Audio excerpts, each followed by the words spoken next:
ఉన్నటువంటి గురుమూర్తి గారిని అక్కడ దుర్భాషలాడుతూ 8 మందిని కిడ్నాప్ చేసి తీసుకుపోయినటువంటి దౌర్జన్యం ఎవరు చేశారో ఏం చేశారో ఒకసారి అక్కడే ఉన్నానన్నారు.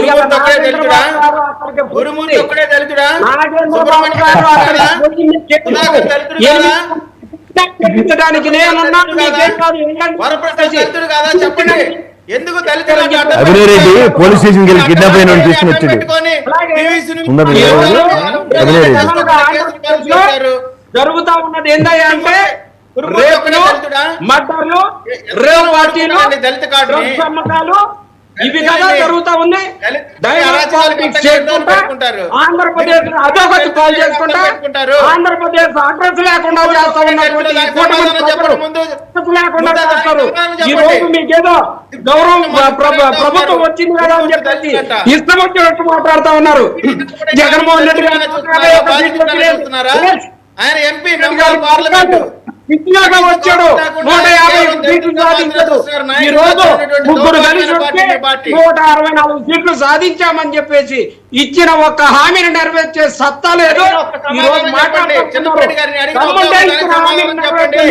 ప్రజలకు ఇచ్చిన హామీని నెరవేర్చిన చెప్తా ఉంటారు కానీ లేనిపోని మాటలు మాట్లాడుకుంటా ఈ రోజు రాష్ట్రంలో 8 చోట్ల ఒక్కొక్క చోట 33 మంది 32 మంది కార్పొరేటర్లు ఉన్నా సరే ఈ రోజు మేము సొంతం చేసుకున్నామని చెప్పి పుట్టిన పిల్లల్ని సంకరించుకొని నా పిల్లలని చెప్పుకునేటటువంటి దౌర్భాగ్య స్థితికి ఈ రోజు కూటమి వెళ్తా ఉంటే ఎవరు ఏం చేయలేము. ఈ రోజు వైఎస్ఆర్ కాంగ్రెస్ పార్టీ చిన్నపరెడ్డి గారు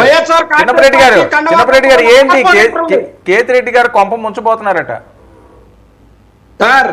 కేతిరెడ్డి గారా లేకపోతే విజయసాయి రెడ్డి గారా చిన్నపరెడ్డి అనేది వైఎస్ఆర్ కాంగ్రెస్ పార్టీలో అసలు లెక్కే కాదు సార్.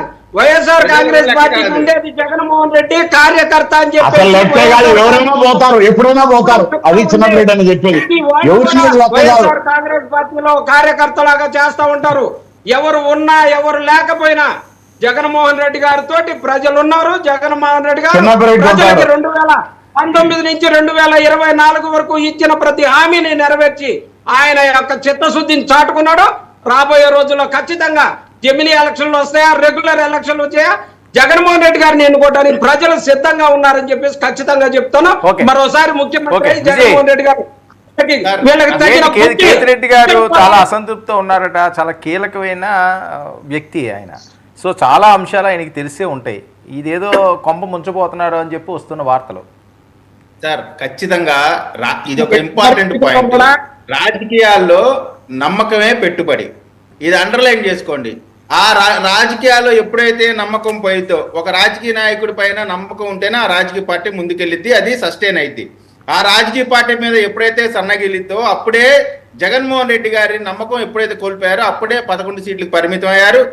షర్మిలా గారు పక్కకెళ్ళారు, విజయసాయి రెడ్డి గారికి పక్కకెళ్ళారు, అదేవిధంగా బాలినేని వాసు గారు పక్కకెళ్ళారు, సునీత గారు పక్కకెళ్ళారు, మన ఏలూరు నాని పక్కకెళ్ళారు.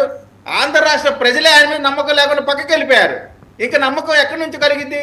నమ్మకం కోల్పోయినటువంటి ఆ పార్టీ కేతిరెడ్డి గారు అవిశ్వాసం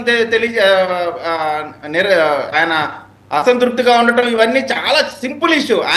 ఆయనే కాదండి, సొంత కుటుంబ సభ్యులే నెంబర్ 2 పొజిషన్ లో ఉన్న వాళ్ళే అసంతృప్తితో ఉంటే కేతిరెడ్డి గారు అసంతృప్తి ఉండటం చాలా చిన్న విషయం. కేతిరెడ్డి గారే కాదు, కేతిరెడ్డి గారి కంటే ఇంపార్టెంట్ నాయకులు